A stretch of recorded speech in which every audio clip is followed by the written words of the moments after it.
The porcelain cup trembles in my hands. Lukewarm chamomile, tea sloshing against the rim. I watch the amber liquid ripple, tiny waves that mirror the tremor running through my bones. Dr. Eris sits across from me in her office, the leather chair creaking softly as she leans forward. The scent of lavender from the diffuser on her desk does nothing to calm the rabbit-fast beating of my heart. "Thalia," she says, her voice measured, clinical. "Tell me what happened last night." I can't look at her. Instead, I focus on the window behind her shoulder, where afternoon light filters through gauze curtains, turning everything sepia-toned and dreamlike. If only this were a dream. My throat constricts around words that feel too big, too impossible to speak aloud. He didn't come home until 3 in the morning. The words taste like ash. There was blood on his collar. Fresh blood. Dr. Eris doesn't flinch. She never does. That's why I chose her 6 months ago, when the bruises started appearing in places my clothes could hide. Her pen scratches across her notepad, the sound unnaturally loud in the thick silence. And when you asked him about it, my fingers tighten around the cup until my knuckles bleach white. The memory floods back. Alaric's face in the hallway, his platinum hair disheveled, his normally pale skin flushed with something that looked too much like satisfaction. His eyes had caught the light wrong, reflecting it back like an animal's. He smiled. My voice cracks. He told me I was imagining things, that I was hysterical, that maybe I should increase my medication. But I'd seen what I'd seen. The way his tongue had darted out to catch a crimson drop at the corner of his mouth. The inhuman grace as he'd moved past me, leaving the scent of copper and something ancient in his wake. Dr. Eris sets down her pen. The click of it against the desk sounds final, decisive. "Thalia, I need you to listen very carefully to what I'm about to say." Something in her tone makes me finally meet her eyes. They're darker than usual, weighted with a knowledge that sends ice crawling down my spine. "Your husband isn't what you think he is." The cup slips from my fingers. It hits the carpet with a dull thud, tea spreading in a dark stain that looks too much like blood. My breath comes in short, sharp gasps that burn my lungs. "What are you?" "Alaric Draken is a vampire." She says it like she's telling me the weather. "A prosecutor in the supernatural court system. And you're in more danger than you realize." The room tilts. I grip the arms of my chair, feeling the upholstery rough against my palms. This is insane. This is impossible. But even as my rational mind screams denial, something deeper, something primal, whispers that I've always known. The way he never ate in front of me. His ice-cold skin. The nights he disappeared, returning with that satisfied, predatory gleam. "You're saying vampires are real." My voice sounds distant, disconnected from my body. "I'm saying your life depends on you believing me right now." Dr. Eris stands, moving to her desk with purpose.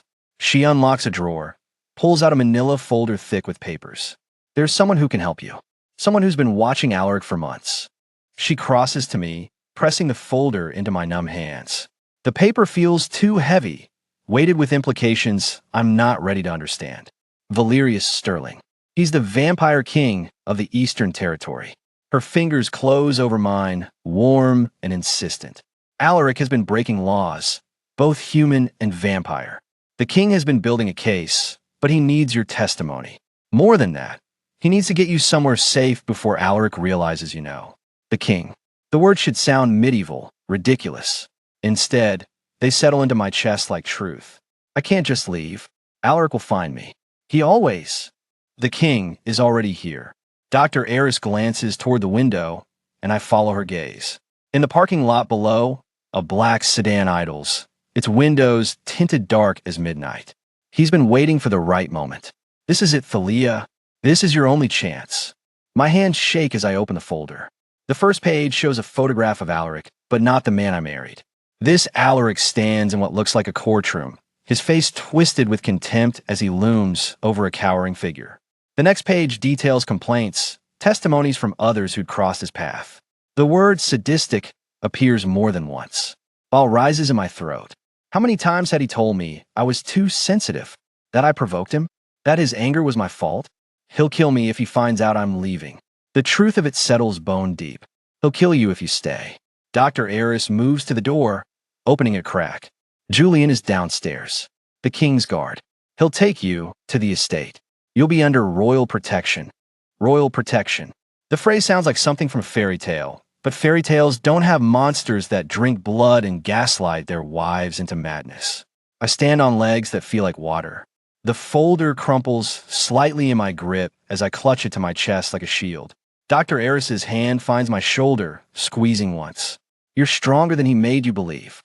The words crack something open inside me. I nod, not trusting my voice, and step into the hallway. The fluorescent lights buzz overhead, casting everything in harsh relief. My footsteps echo on the linoleum as I make my way to the stairwell, each step feeling like walking toward either salvation or damnation. The lobby is empty. Through the glass doors, I see the sedan, its engine purring. A man stands beside it, tall, broad-shouldered, with an earpiece and the kind of alert stillness that speaks of violence held in check. Julian. I push through the doors. The October air hits my face, cold and sharp, carrying the scent of dying leaves and approaching rain. Julian opens the rear door without a word, his eyes scanning the street with professional paranoia.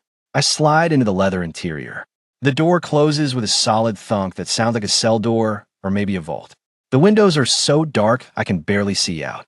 Beside me, a figure sits in shadow, and as my eyes adjust, I make out platinum blonde hair and a face that could have been carved from marble. Miss Valerian.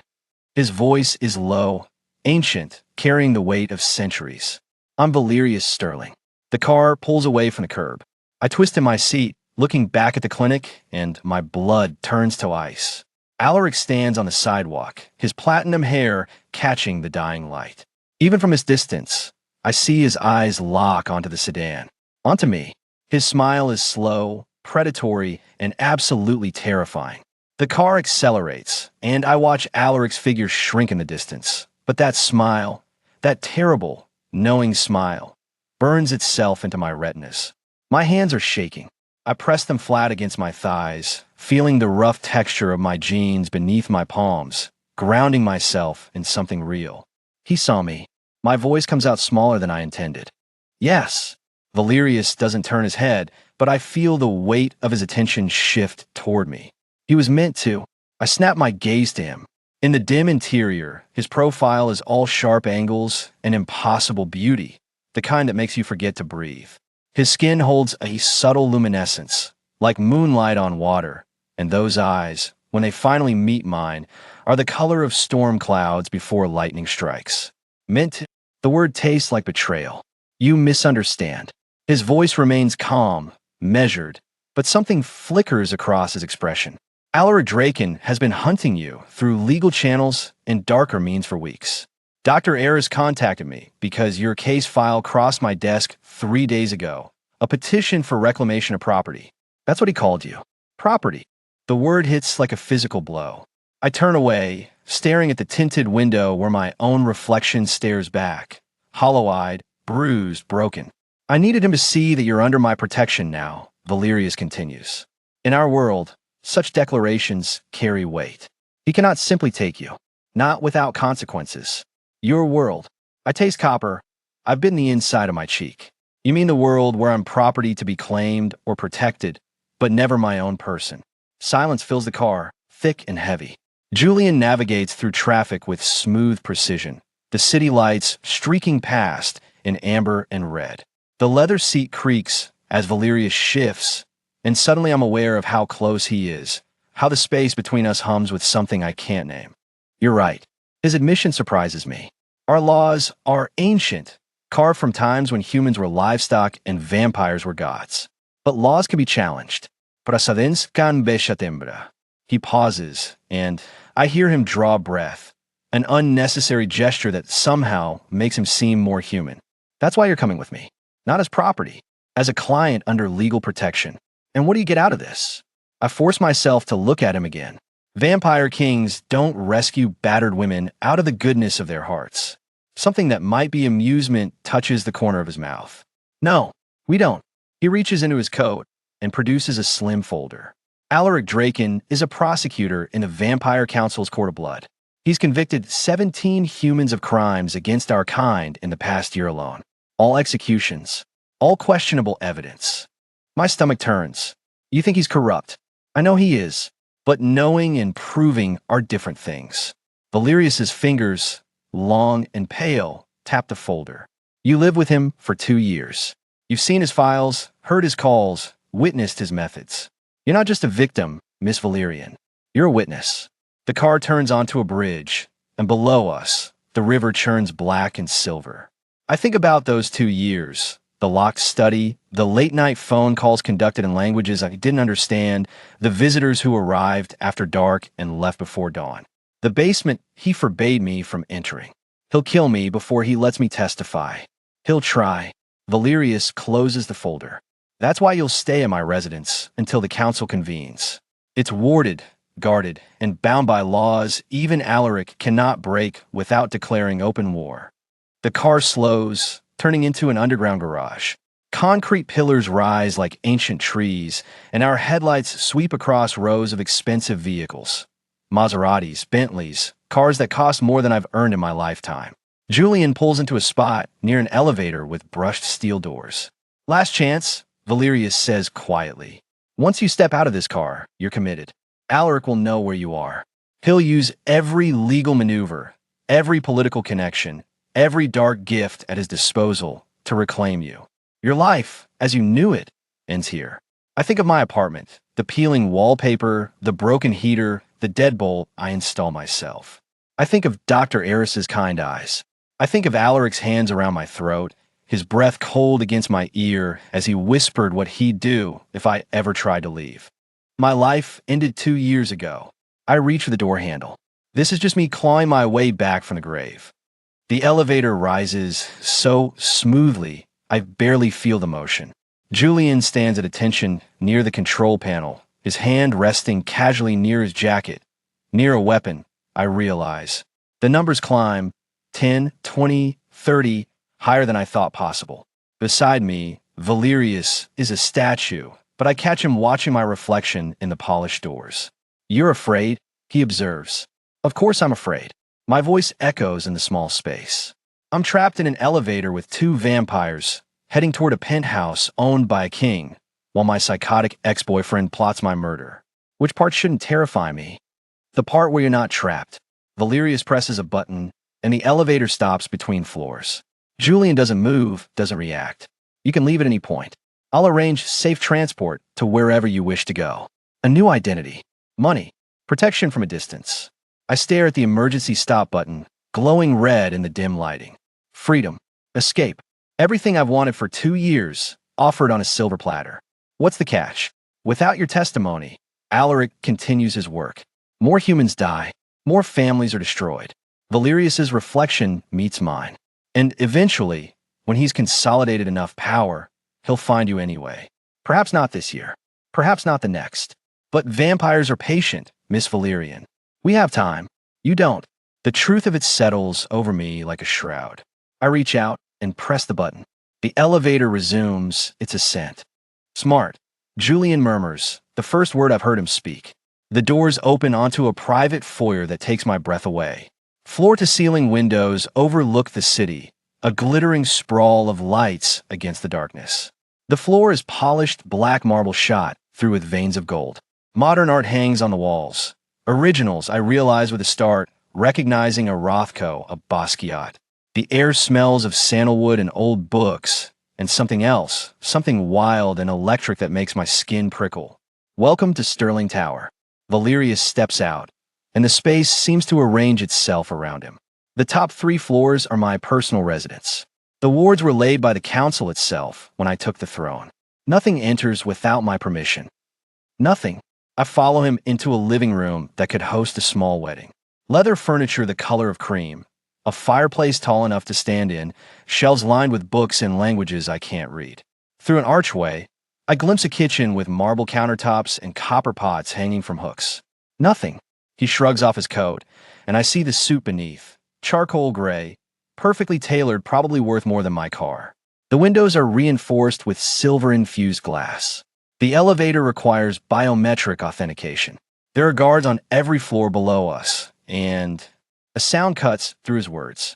Faint, distant, like wind chimes in a storm, except the notes are wrong, discordant, setting my teeth on edge.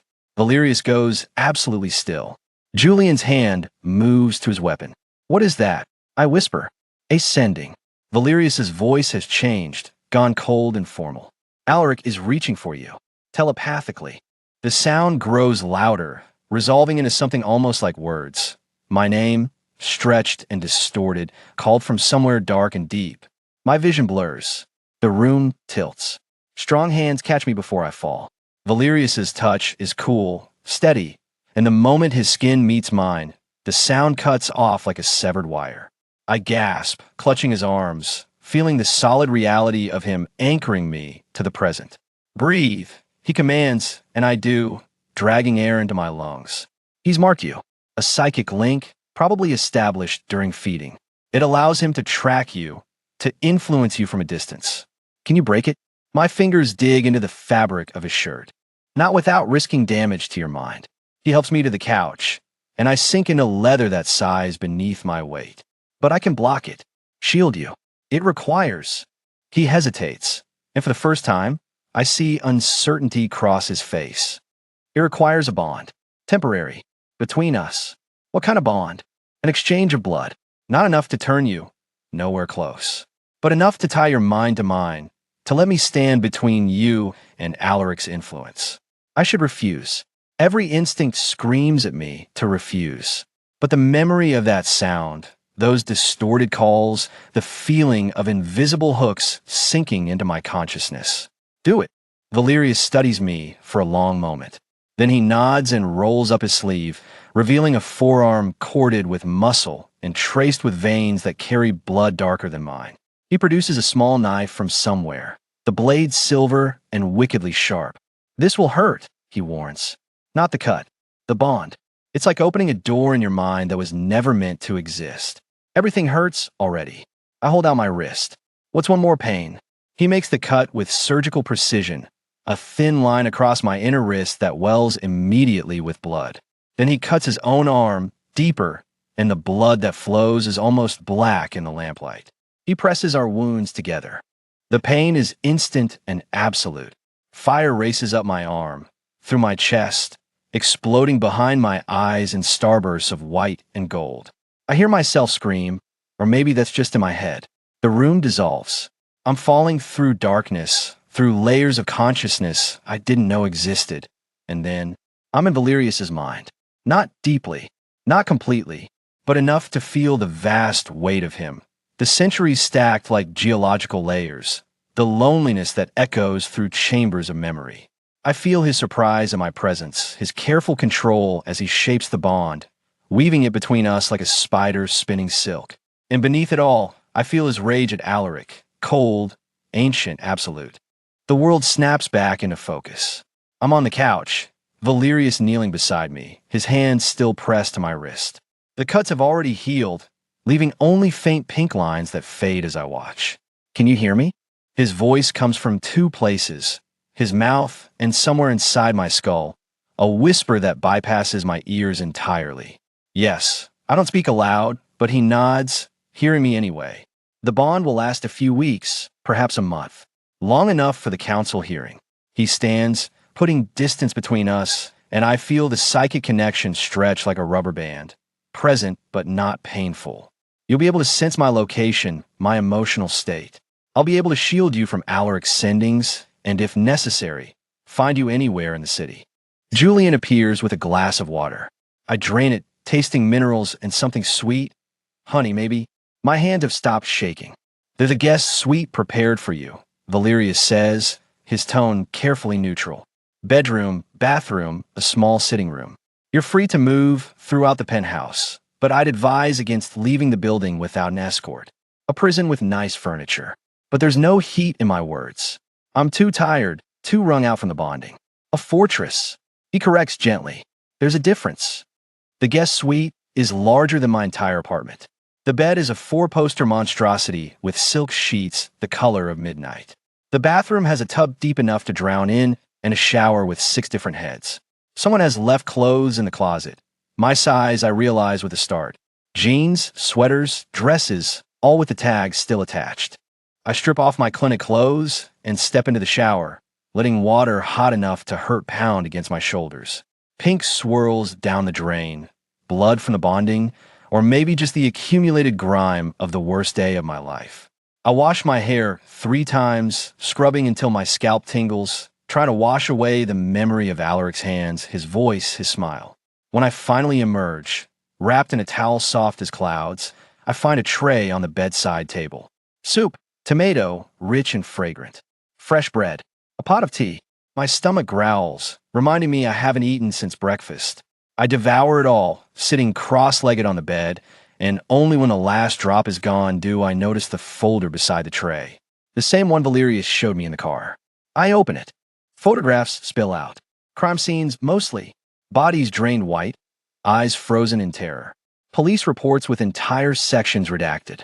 Court transcripts where Alaric's name appears again and again as the prosecutor, always winning, always securing executions. And at the bottom, a photo that makes my blood freeze. Me, standing outside my apartment building, unaware of the camera. The date stamp is from 3 weeks ago, before I found the courage to call Dr. Eris before I made my escape plan. Someone was watching me, documenting me, hunting me. I closed the folder with shaking hands and lie back against the pillows. Through the bond, I can feel Valerius somewhere below me, in his office, maybe or his own bedroom. The sensation is strange, like hearing someone breathe in the next room. Not intrusive, but present. A reminder that I'm not alone. For the first time in 2 years, I'm not alone. Sleep takes me under like a wave, and I don't fight it. I wake to rain hammering against the windows and gray light filtering through gaps in the curtains. For a moment, I forget where I am, panic rising.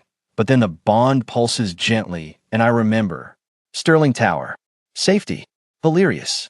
My phone sits on the nightstand, charging. I reach for it automatically, then freeze. 17 missed calls. All from Alaric. And a text message that makes my skin crawl. Asterisk, you can't hide forever, little bird. The king's protection means nothing. You're mine. Asterisk. I throw the phone across the room. It hits the wall and clatters to the floor, screen cracked. Good. Let it break. Let it die. A knock at the door makes me jump. Miss Valerian? Julian's voice muffled. The king requests your presence for breakfast. I dress quickly in jeans and a soft gray sweater from the closet, run fingers through my damp hair. No makeup. I left everything behind at the clinic. The mirror shows me a stranger, pale, hollow-eyed, but alive. Still alive. Julian escorts me to a dining room dominated by a table that could seat 20. Valerius sits at one end, paper spread before him, a cup of something dark steaming at his elbow.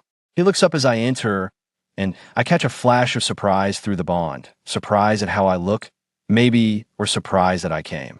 You didn't have to dress up, he says, a hint of amusement in his voice. This is me not dressing up. I take a seat across from him. What's for breakfast? For you? Whatever you'd like. For me. He lifts his cup, and I realize it's not coffee. The smell hits me. Copper and iron and something darker. Blood. My stomach should turn. It doesn't. Maybe I'm too far gone for normal reactions. I have a proposal, Valerius says, setting down the cup. The council hearing is in 3 weeks. Until then, I'd like you to work with Elena. She's the lawyer handling your case. She'll need detailed accounts of everything you witnessed while living with Alaric. Names, dates, conversations. Anything that might help build our case against him.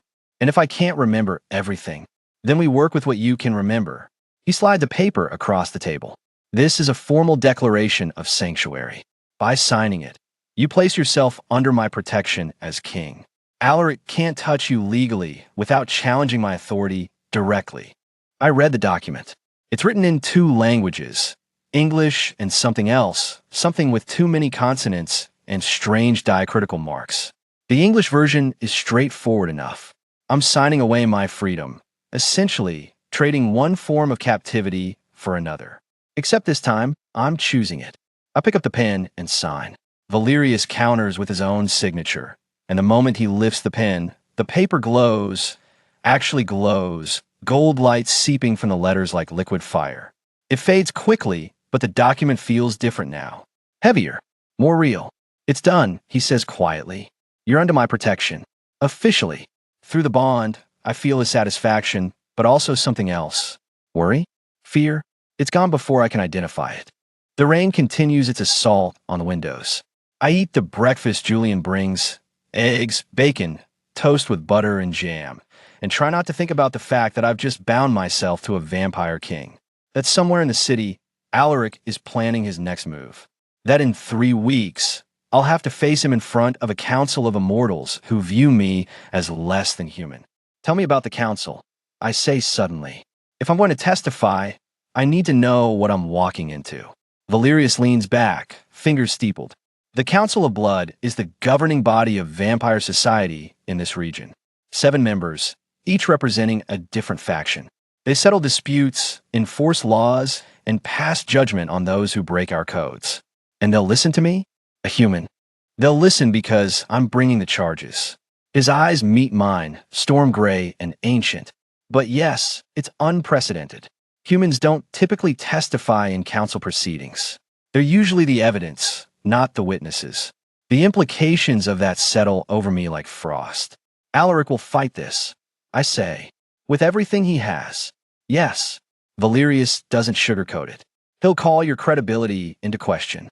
He'll claim you're a scorned lover, a liar, mentally unstable. He'll use our bond against us, suggesting I've influenced your memories or coerced your testimony. Can he do that? Use the bond as evidence. He can try. Something dangerous flashes across Valerius's face. But the bond works both ways. If he pushes, I can demonstrate exactly what he did to you. The psychic marks he left. The compulsions. The abuse. I set down my fork, appetite gone. This is going to get ugly, isn't it? It already is ugly. Valerius stands, moving to the window. Rain streams down the glass, distorting the city beyond. But sometimes ugly is necessary. Sometimes you have to drag the rot into the light before you can cut it out.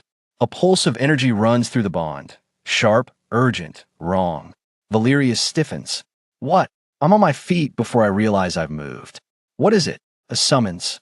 His voice has gone flat, emotionless. From the council. They're convening an emergency session. When? Tonight. He turns to face me, and I see something I haven't seen before in those ancient eyes. Genuine concern. Alaric has called for an immediate hearing. He's invoking the law of reclamation.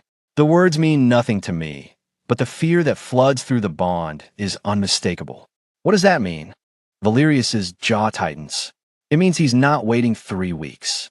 He's demanding the council rule on his claim to you tonight. And if they side with him, he doesn't finish the sentence. He doesn't have to. The rain hammers harder against the windows, and somewhere in the city, I know Alaric is smiling that terrible smile, already tasting his victory. The council chamber is older than most nations. I can feel it in the air, centuries of judgment, of power, of blood. The walls are black stone, smooth as glass, reflecting nothing. Candles float without holders, their flames perfectly still despite the draft I can feel against my skin. 13 seats arranged in a semicircle. 13 vampires who've survived long enough to make laws for the immortal. And in the center of that semicircle, a single chair. Empty, waiting. Valerius's hand rests at the small of my back as we enter. The touch grounds me, keeps my knees from buckling. Every head turns. Every pair of eyes, some red, some gold, some the pale blue of ancient ice, fixes on me with an attention that makes my skin crawl. Steady, Valerius murmurs, too low for anyone else to hear. Through the bond, I feel his absolute certainty, his unshakable calm. I wish I could borrow some of it. Alaric is already here. He stands near the front, dressed in formal black, his platinum hair pulled back in a way that makes him look distinguished. Respectable. The bruising on his face from our last encounter has healed completely. He looks at me, and his smile is the same one he wore the night. He pressed my face into the pillow until I couldn't breathe. My stomach turns to ice. The council recognizes Alaric Draken, prosecutor of the Eastern Territories. The voice comes from the center seat, an ancient woman with silver hair and skin like parchment. State your claim. Alaric steps forward. His voice carries, practiced, and persuasive. Honored council, I invoke the law of reclamation. The human Thalia Valerian bears my mark. She is bound to me by blood and right. Yet she has been unlawfully harbored by Valerius Sterling, who has interfered with a legitimate bond and poisoned her mind against me. Liar. The word escapes before I can stop it. The chamber goes silent. Even the candle flames seem to still further. The silver-haired woman's gaze shifts to me. The human speaks out of turn. Let her speak. Valerius's voice cuts through the tension like a blade. If Alaric wants to claim her, she has the right to be heard. She is human. Another council member objects, a man with eyes like molten copper. She has no standing in this chamber. She has every standing. Valerius moves forward, and I feel the power radiating from him like heat from a furnace. The law of reclamation requires proof of a willing bond. If she testifies that the bond was forced, that changes everything. Alaric's jaw tightens, just slightly, just enough for me to see. The bond exists, he says smoothly. That is not in question.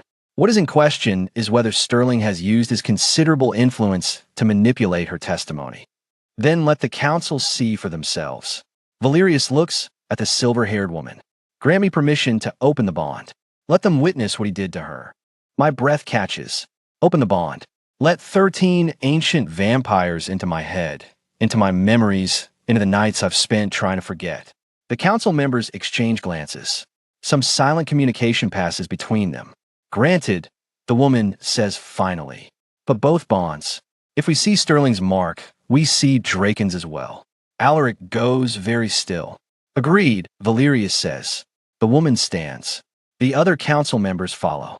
They move with that unnatural vampire grace, forming a circle around me. Around us. The air grows thick, heavy with power that makes my teeth ache. Open your mind, child, the woman says, not unkindly. Let us see the truth. I close my eyes. Feel Valerius's presence in my mind, steady and strong. Feel him lowering the walls he's built to protect me. And then I feel them. 13 ancient minds pressing against mine, not invading, but observing, witnessing. The memories come without my permission. Alaric's hand around my throat, his voice in my ear, telling me I'm nothing. I'm worthless. I'm lucky he tolerates me. The compulsion he used to keep me silent, to keep me compliant, to make me smile when his colleagues visited. The nights he fed for me until I passed out. The morning I woke up with bruises I couldn't remember getting. And then Valerius. The penthouse. Safety.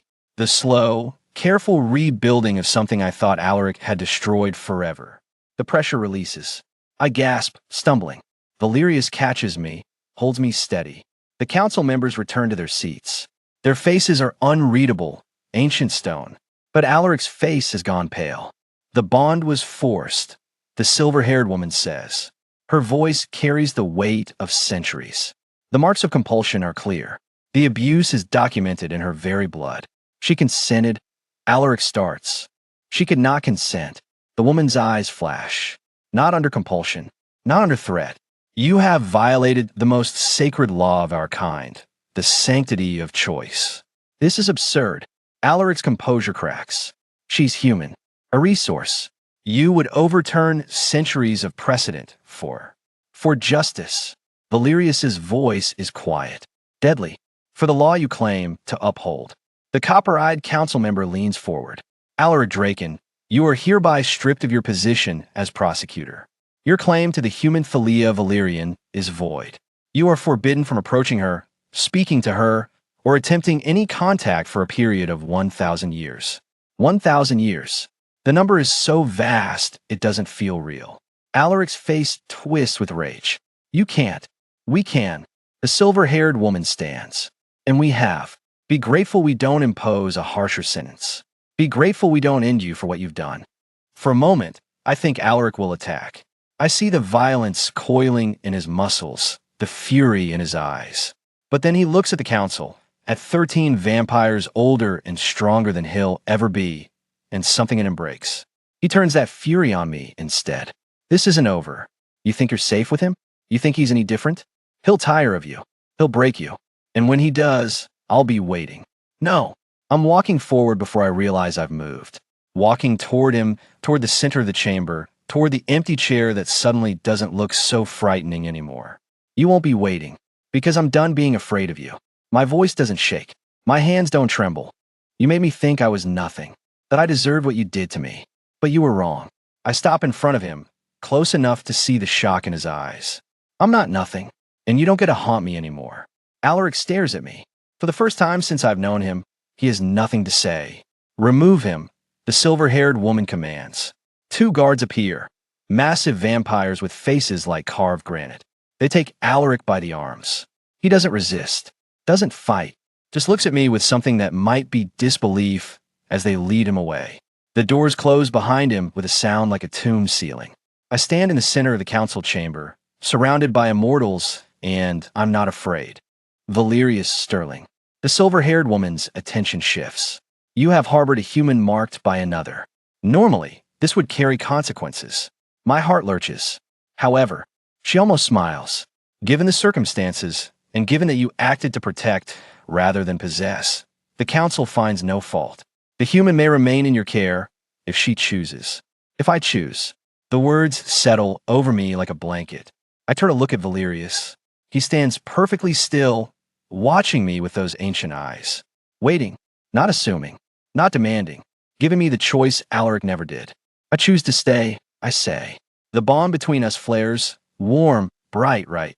The rain has stopped by the time we leave the council chamber. The city stretches out below us, washed clean, reflecting the lights of a million lives continuing in the darkness. Valerius hasn't said much since the ruling.